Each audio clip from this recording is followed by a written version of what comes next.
So the first step that you want to do before removing any hoses is to release all the hydraulic pressure. So you want to, with the tractor powered off, move the joystick back and forth several times to just make sure there's no hydraulic pressure. Then the next step is going to be removing each of these hoses. These are the hoses that run to the hard lines on the loader. And then also removing this hose from the tractor. And then also this hose from the tractor as well. Well, actually this one will release with the quick coupler, here. Then we're going to go ahead and pull the valve off, and then we'll finish removing all the small things, and then putting those on the new valve.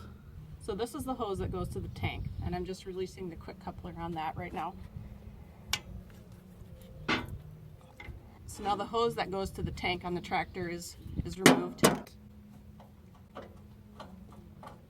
Remove this hose from the oil pressure source on the tractor. Now I'm going to take off the hoses that are going to the steel lines on the loader. So what I've got is an 11/16 wrench here, and that is going to be used on the smaller fitting on the hose. So now all 4 hoses going to the steel lines on the loader are removed, but what's a little bit confusing is it looks different still from the new, it still looks different from the new valve, and that's because there are basically adapters in the ports. That's okay. We're going to go ahead and remove the valve from the bracket, and then we'll work with moving the adapter pieces over to the new valve so that we're able to attach the hoses that go to the steel lines back up to the new valve. These are the 3 bolts that are holding the valve to the bracket. So we'll need to remove those three bolts in order to get the valve off.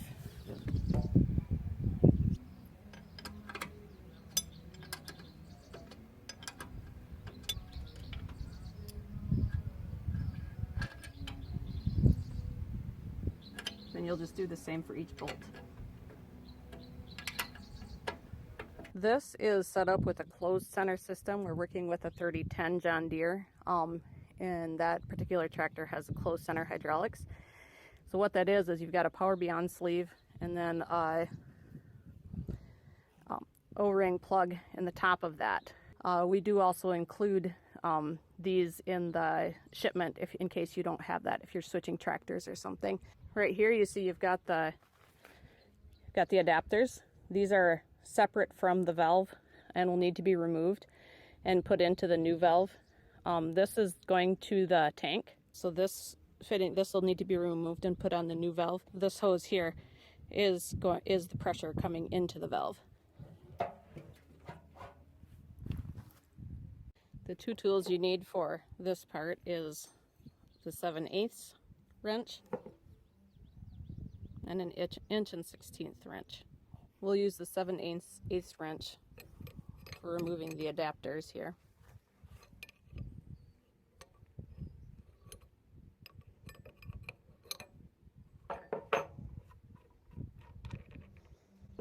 And you'll want to take these off first so that you can remove this, because this will need to spin.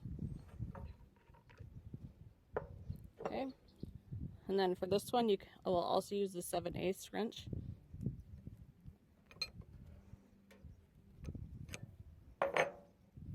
Now this can spin freely because we've removed these adapters.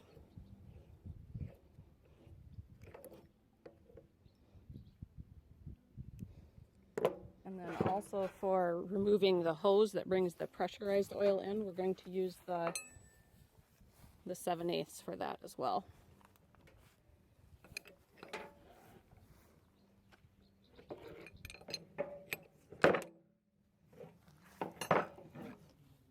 That out. And then the final step, we'll use the inch and 1/16 wrench. And this is removing the power beyond sleeve.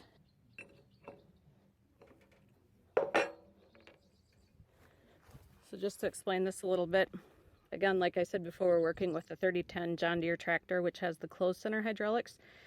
So we have a Power Beyond sleeve here with a cap on top. And when that's inserted in this port, that makes this valve have the closed center hydraulics setup. Putting everything back together on the new valve, which we've got here, we're going to go in exactly reverse order from which we took it apart in, so that everything fits in correctly. We're going to start with the Power Beyond sleeve, which has the plug installed in the top of it.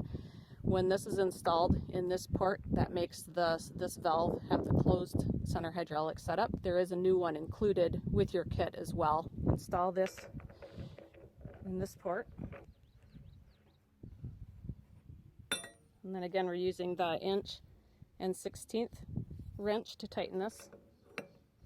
Then we are going to put the hose that carries the pressurized oil into the valve in the hole that's opposite the Power Beyond plug. So that goes in this port right here. And then once that's finger tightened, I'm going to use the 7/8 wrench to tighten that down.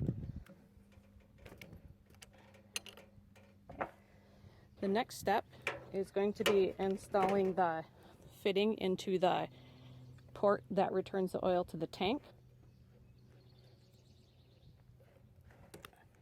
And then that one also can be tightened with the 7/8 wrench.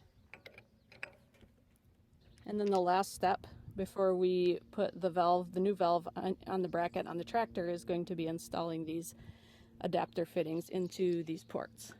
And these attach to the hoses that go to the steel lines on the loader.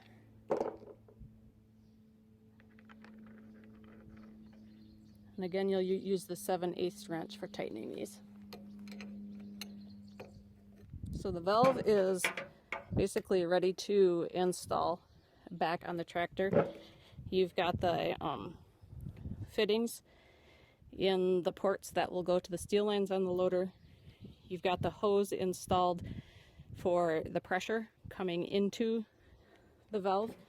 You've got the fitting installed for the port where it goes back out to the tank. And then you've also got the closed center plug set up in there to fit the tractor hydraulic setup. So now it's time to install the valve back on the bracket. We're of course going to be installing it on the inside. We have 3 holes here, notice, from when we took it off. I went ahead and left this bolt up in this top corner. That gives me something to start with hanging it on, and then I'll work around to the other holes. So here's your 3 holes, this hole, and this hole. This is the one I'm going to start with hanging it to this bolt. Then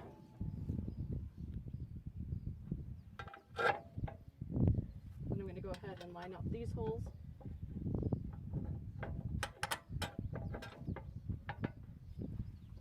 And then final bolt.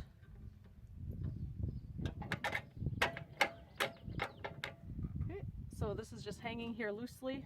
Take the lock washer and the nut and then thread those on. Again, I'm using the 9/16 wrench here. And then you'll do that for each of the 3 bolts. Alright, so now it's time to reattach the hoses. It's important to remember which went where, so hopefully you had marked that when you had taken these off. In this setup, these hoses here are controlling the bucket, and so we're going to put those on the 2 bottom ports. We'll finger tighten them first, and then we're going to put the 2 hoses that are controlling the boom on these. This hose is lowering the loader. Again, I'm going to finger tighten that. So again, I'm using the 11/16 to tighten the hose fitting. And then the last step is just going to be hooking the hoses back up that are bringing oil to the valve and taking the oil back to the tank on the tractor. So we'll take this hose here, which is the pressure. I took the hose coming into the bottom of the valve. This is the pressure hose went ahead and put that into the source on the tractor for the pressurized oil. Then I am taking this hose, which is going to the tank on the tractor, and I'm going to attach this right here.